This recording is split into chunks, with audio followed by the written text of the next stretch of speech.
మొరటోడు అని వాళ్ళు వీళ్ళు ఎన్నెన్ని అన్న పసి పిల్లవాడు నవ్వాడు.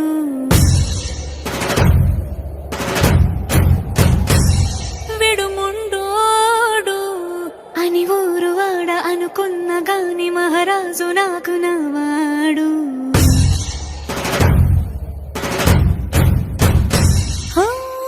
మాట పెడుసైనా మనసులో వెన్న రాయిలా ఉన్నవాడిలోన దేవుడెవరికి తెలుసును నాకన్నా.